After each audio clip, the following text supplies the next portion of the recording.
and get to the ballot box and vote for change, because it's so important. Not only does it help us with winning these elections, but the more people early vote, the more we can target those that need a reminder this next week. So we need you to get out and vote.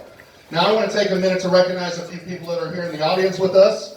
We've got Blaine Conklin running for county judge and the cowboy hat.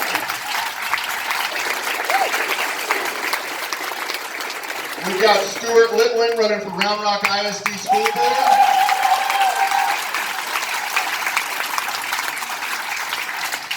And right here with some very excited daughters, we've got Councilwoman Ann Duffy from the Cedar Park City Council.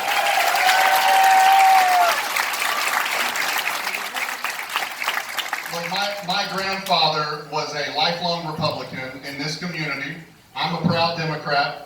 But two things that we so much agree on are fighting for our public schools and fighting for access to health care. He spent his life devoted to these two issues. In 1968, he ran for president of the school board in Pittsburgh, Texas, small town, on the promise of desegregating the schools many years after Brown versus Board because they had failed to comply. Under many death threats, he was steadfast, won that election, and desegregated the schools.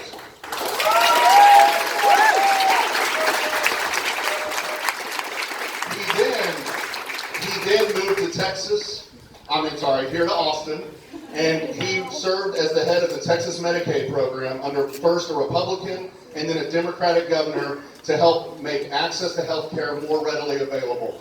These are the same values that I'm running on. These aren't Republican or Democratic values, these are Texas values, and when I'm in the Capitol, I will fight every single day for these two things. I'm John Busey, I need your vote. Thank you so much for being here.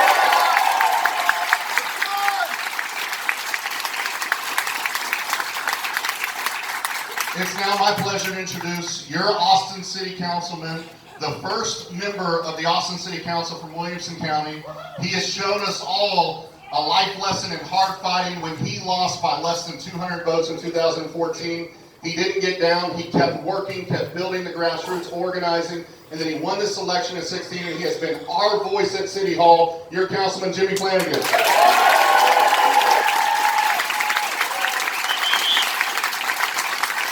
Let's hear it again for John Busey.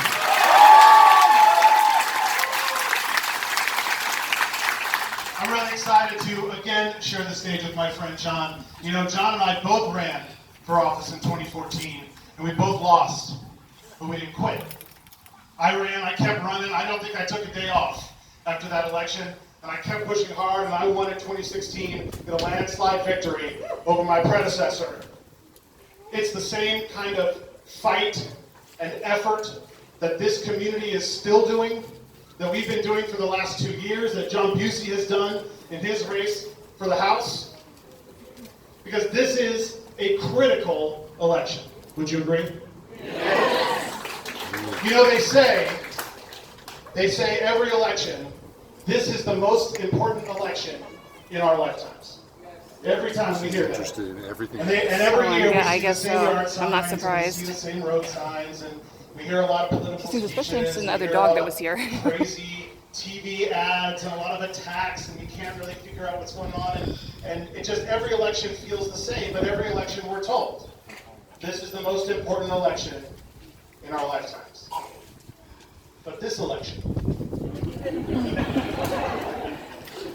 this election is different. Do you feel it? Yes. I feel it. When I ran in 2014, I would go knock on doors in a part of town here in far northwest Austin that was not accustomed to seeing a lot of people knock on doors. And people would come to the door, and I would knock on, and I would introduce myself, and they would look at me and they'd say, "Is it safe for you to knock on doors?" Then 2016 came around, and I kept knocking on doors, and they'd open the door and they'd go, "Ha! I'm so glad to see you. I'm definitely going to vote for you. Thank you for serving our community." And now in 2018, when I go knock on doors, and I'm talking about John Busey, and I'm talking about Mayor Adler, and I'm talking about all these great candidates up and down the ballot, they say to me, "You damn better believe I'm going to go vote this year. I'm going to vote for all the folks that are going to fix this nation and keep this democracy strong." Because as we're always told, this is the most important election in our lifetimes, not because it's any other election, because this election, we have to vote to ensure it is not the last election in our lifetimes, right?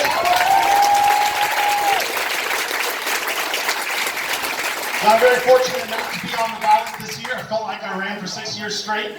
Still working very hard for a lot of these great folks behind me, because it's not any single elected official can fix every problem. We need a team of strong, dedicated advocates up and down the ballot, including all the nonpartisan races that you'll see. There's ballot propositions, there's charter amendments, all manner of things on this ballot, including judicial races that are critical to keeping our community safe and strong, not just safe physically, but safe emotionally. And so I want to bring up Judge Gisela Triana.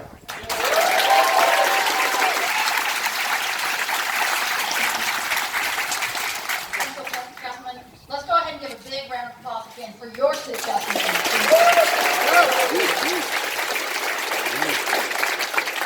My name is Gisela Triana, and I'm running for the Third Court of Appeals in place 6. So before some of you, when I tell you I'm running for that, then you go, well, what about Shari Kelly? Are you running against her? No, she's also running for the Court of Appeals, but she's running in place 3. So we are running in tandem. You can vote for both of us. That's good though. In 1962, my parents came from Cuba. They were refugees. They were immigrants that fled Castro and the communist regime. I grew up in San Antonio hearing about the horrible stories of what had happened to my family in Cuba. They had taken all their property away, they had taken their jobs away, they had put my grandfather in jail and interrogated him without letting my grandmother know where he was. And it was a little bit of a disconnect because I was growing up learning about our system here, and where I learned that the government can take your life, your liberty, or the pursuit of happiness without due process.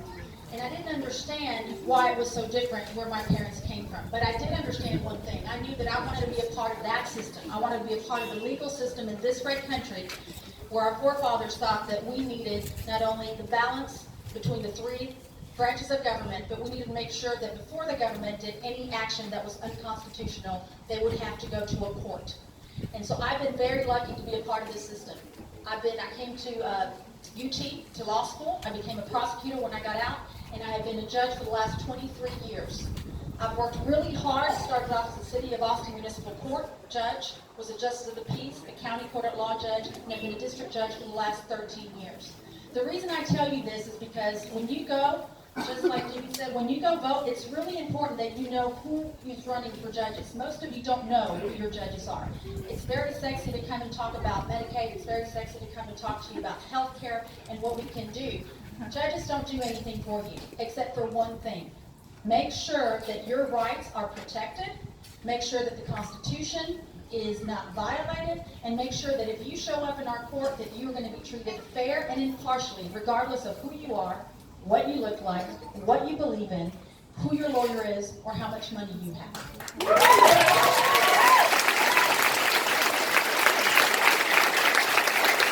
So, you don't have to, how many of y'all watched what was going on in Washington about 3 weeks ago with those hearings? That is rank partisanship. We do not need that on the court. We need to make sure that our courts are nonpartisan and treat everybody the same. So once again, I'm Gisela Triana. I'm honored to be here today asking for your vote. And it is my distinct pleasure to introduce my running mate, Shari Kelly, who's also running for the court.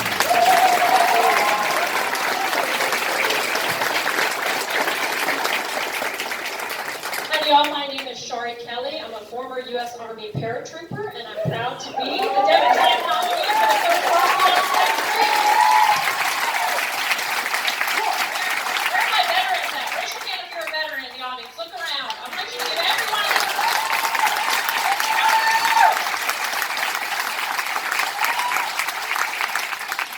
who here is concerned about our environment? Raise your hand.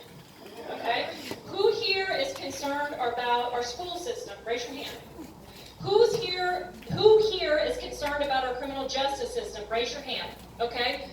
then all of you care about the Third Court of Appeals, because those are issues that go before the Third Court every single day, okay? School finance, anything that involves the Texas Commission on Environmental Quality, murder convictions, all of those things are things that are looked at by the Third Court. I'm so proud to be your nominee because I know that I, along with Judge Triana, would do a fantastic job on this court. I'm a prosecutor in Travis County. I was recently named the Mothers Against Drunk Driving Prosecutor of the Year.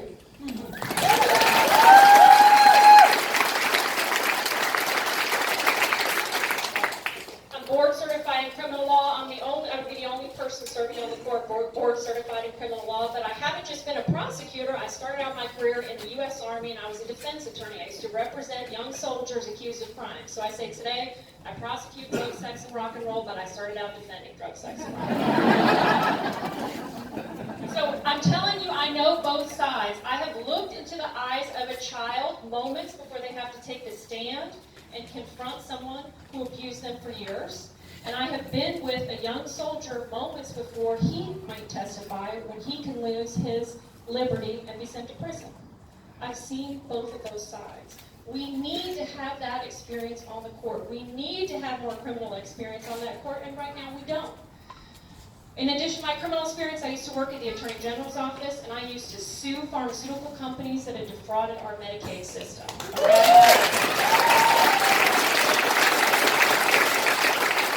I recovered $19.9 million back to our state and our country, and do we need that money for our Medicaid program? Do we? So I'm proud to be a lifelong public servant. I'm so proud to be up here with so many female candidates, so many veteran candidates. And I'm so excited to be running at a time where there are so many people excited about voting. Like all of you. I mean, all of you are here for a reason, Ryan. And I'm so honored to be here and to speak in front of you, and now I'm so honored to introduce a man who knows a lot about our city, a man who knows that for our city to change, we need to look forward and not look back, and wants our city to be bigger and greater, and that is our own mayor, Steve Adler.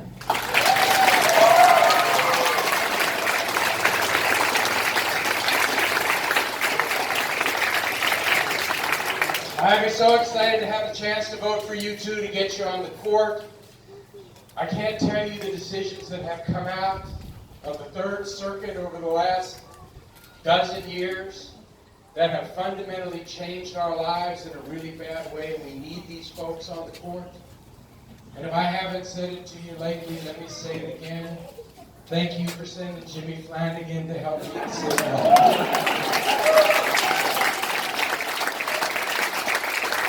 Like the cavalry coming over the hill. I'll have you know. You know, you talk about this election, how important this election is, and it does feel different. It feels different because it's so important, because the issues are so important. This is an important election because you can also feel that there is momentum and change.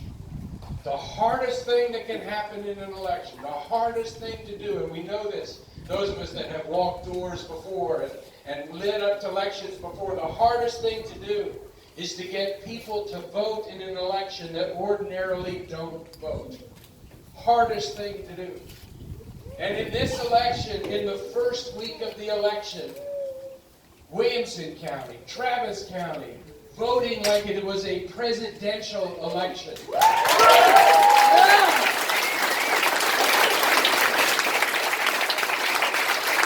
This is unheard of, but for months now, haven't we been saying that? For months now we've been saying the only way that Beto wins, the only way that MJ wins, the only way that these candidates, the congressional candidates, up and down, that John wins and James wins, the only way is if we vote above our weight. And we have for months been saying we're going to work to make it happen. It is now happening in levels that we have never seen before. And let me tell you something else that's incredible. It's looking right now that almost 10% of the people that have voted in the early vote were not registered as of March 18th.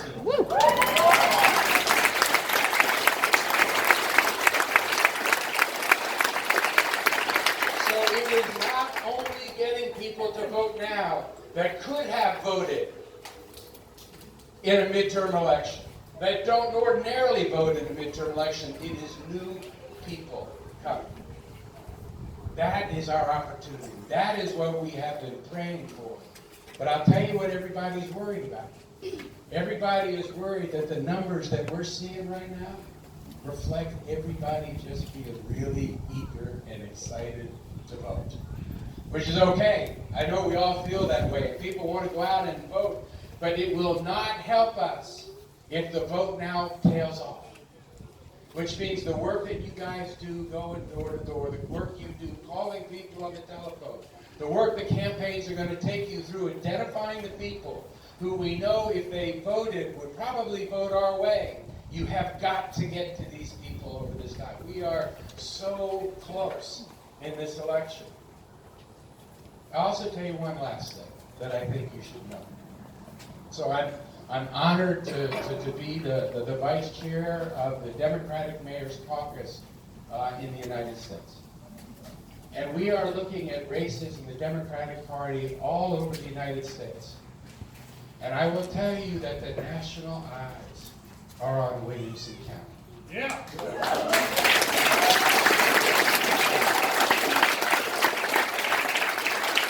Nationally, there are eyes that have watched what you have done on the city council elections in Cedar Park and in Round Rock, on the school board elections, because the formula for changing this country that everybody has been seeking looks like it's what you guys are doing in Williamson County.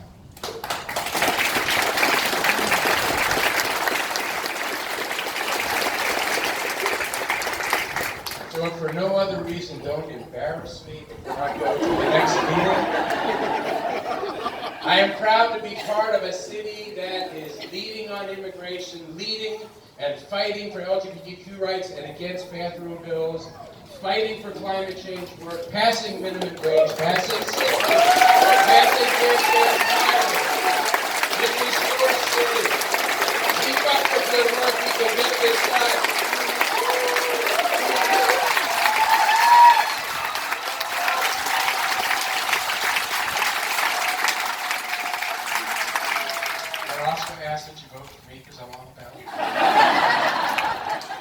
But let me introduce somebody who we also need to help and support, who will win this race if we all vote. And I'll tell you, we talk about the election and the campaign.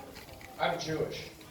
So I watched what happened yesterday in Pittsburgh, and I'll tell you my thoughts and my prayers are with the families of the people who were killed, the worshipers, as well as the first responders that courageously ran into that situation and gave their lives as well. That kind of thing in part happens when we blur the line between what is right and what is wrong, when we engage in thinly veiled hate speech, especially when we do it at a level where our leaders, the authoritative infrastructure in our country are doing that because it blurs the line between what is right and what is wrong, and then it begins to look like acquiescence or even support. I am tired of having Republican officials in the Capitol in Washington, D.C. who are silent on the issue of hate speech and thinly veiled demonization of people that are different than we are in order to gain political advantage. We need MJ in Washington for lots of reasons.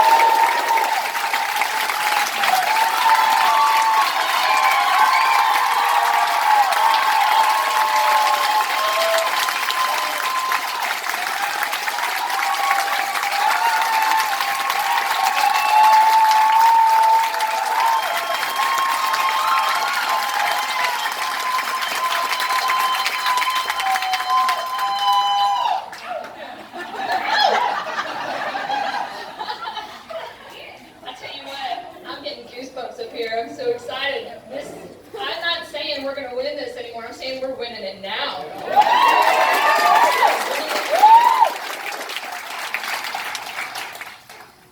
This is an emotional event for me, I gotta be honest. I put the uniform on for the first time in 1994 when I was a cadet at the University of Texas. I put it on again in 99. Yes, it took me 5 years to graduate. As an officer in the Air Force. And then I put on a different uniform in 2005. It was the uniform of a pilot. I put on a flight suit. And as I was putting on that uniform, I was looking around for role models. And I'm not embarrassed to say that I, like many Americans, also looked at books and movies and TV for role models on how to be a badass, role models on how to fight evil, and some of those role models are standing behind me today.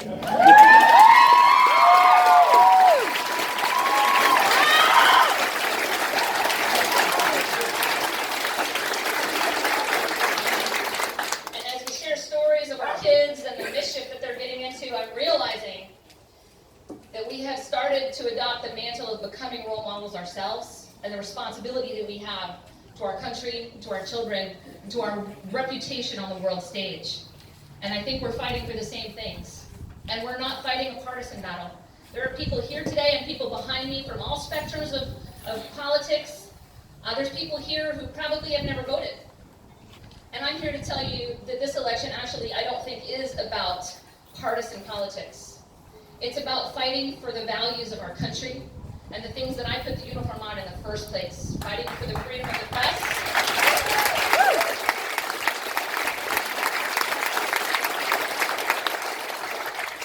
Fighting for our national security, fighting for our safety, and not just our safety, let's be honest. Fighting for kids, no matter what their citizenship is, to stay with their parents.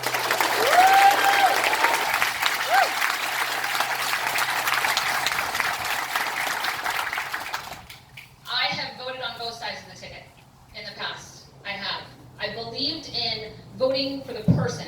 Now, I'm not embarrassed to say I voted straight party this time. All right? But I do think that there are many people out there who they don't have our best interests at heart. They are trying to divide us. They are trying to intimidate us and scare us. When I woke up a couple of days ago to the news that there were pipe bombs in the mail of people who were trying to fight for change, I had to look at my kids and ask myself if I'm doing the right thing for my family. And it was tough, because it was easy to be brave and put my life on the line when I didn't have kids. And it was only a couple seconds that I thought about that, because I realized what would be worse for them would be to let people win and intimidate and silence us. So I'm going to ask you not to let them divide us.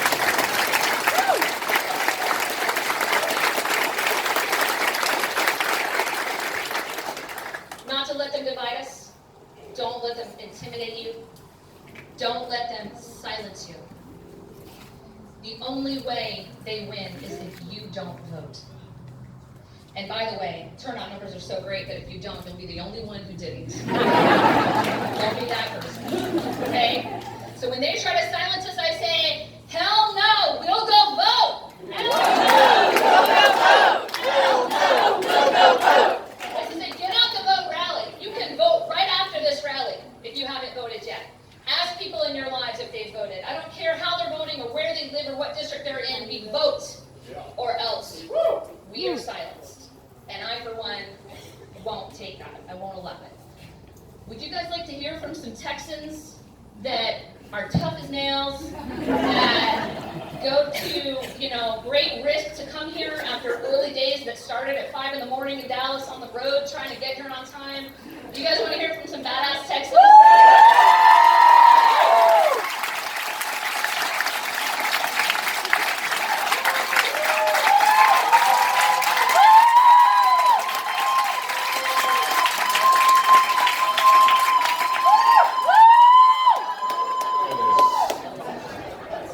Yeah, let me clear something right up real quick. MJ, you're more of a badass in real life than we could ever pretend to be.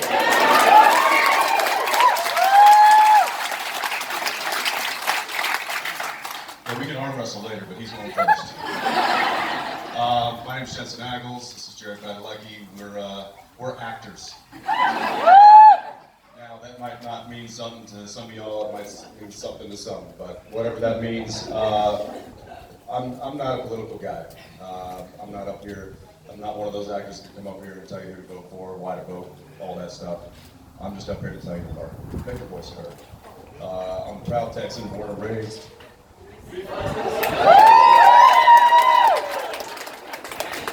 And I'm currently raising 3 children of my own. Well, my wife is raising them. I'm her assistant. But this is an important one, folks. And if I can give you a modicum of encouragement to get out and make your voice heard, then my job is done. So please do so. And I'm proud to be up here with these folks, some old friends, some new friends, and it's an honor for me to be here. I'm going to pass it on to a very good buddy of mine, Jared Badalecki. Hi guys. First and foremost, thank you so much for your time. I know it's not easy or fun to go out on a July day in Austin. Stand outside when it's 90 degrees. Whatever it is, what is it again? Oh, thank you. I want to echo what Ackles said a second ago. We wear makeup for a living. We are certainly not as tough as MJ makes us out to be. I'd also like to say, to echo what Mayor Adler, what the whole group has said, thank you to our veterans who are here. I saw last week. It's an honor to come up and support a veteran, as well as some other people as well. And I kind of want to echo what Jensen mentioned. This vote, this election is so big, and it's about education. And I love what MJ stands for on her views on education, but it's also about educating yourselves. So I see some familiar faces, I see some new faces. I know some people aren't maybe from Williamson County, some maybe aren't from America, and that's okay. Please help educate others. If you're not going to be able to vote in this election, then please help us spread the word to get educated. And we're not the type to, we usually have our remarks prepared for us, so I'm not generally ready to proselytize my beliefs in front of a new crowd, but I would just like to say to vote. I know who I'm supporting, and I can look back this way, and you can kind of get it.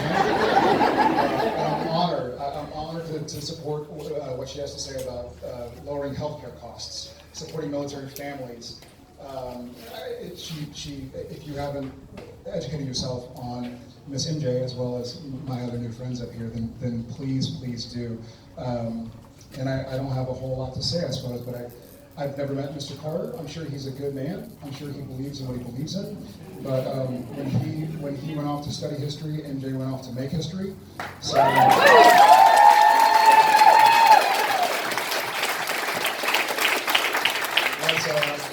Let's be a part of it together. Let's help her make history. Thank you guys so much for your time. I think we have the distinct honor to introduce you guys to Congressman Lloyd Bowden.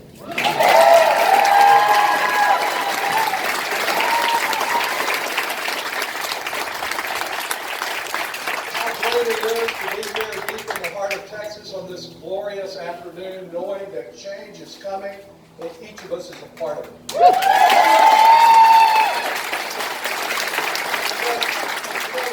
Still some commentators around that think it would take something supernatural. Victories in almost always reliably red Williamson County, but we've got the cast here to prove that it can be done. And you're here to prove that something supernatural is about to take place. And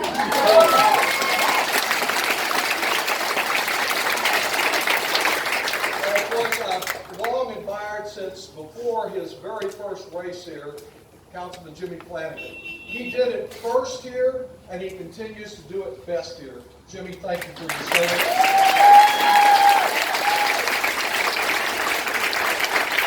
I want to continue to make a difference in the city that we love by re-electing Mayor Steve Adler. He's been an effective representative.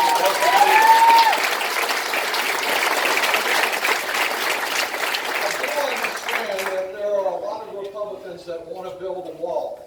They wanted to start on Brushy Creek, and then encircle the city of Austin.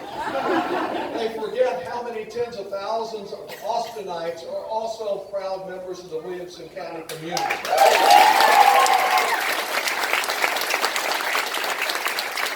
I've never actually represented Williamson County myself. My mother's high school graduation photo from Georgetown High School is on my wall downtown.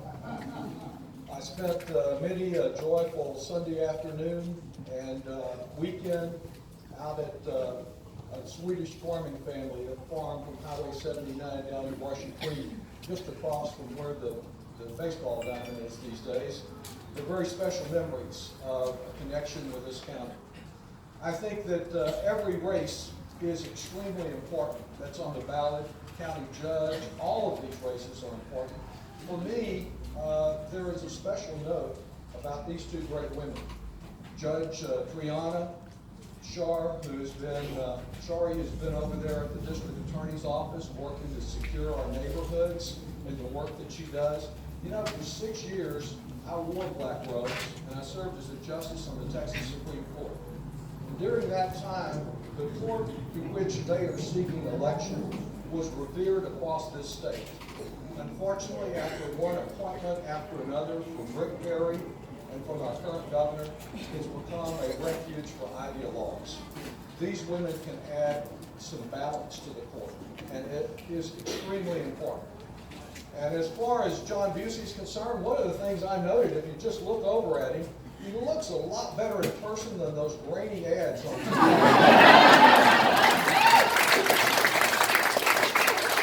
I guess, though, if the only thing you have to offer to the people of this district is you've been endorsed by Greg Abbott, you got to start more than videos. It's maybe a little like what Lyndon Johnson used to say, quoting Abraham Lincoln, that you can fool, you can't fool all the people all the time, but that hasn't kept the Republicans from trying to do it. His opponent is really a naysayer, saying nay to pre-K, nay to women's health, nay to care for our children with disabilities, even nay to public transportation, which is so needed all along this 183 corridor. But he has been interested in our schools, unfortunately not in the classrooms, only the bathrooms. What we need is someone who will fight for public education at a time it is under attack in the state and in the country.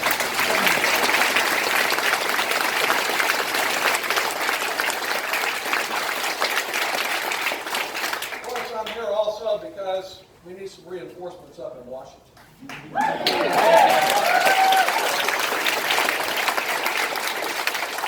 Better experience to bring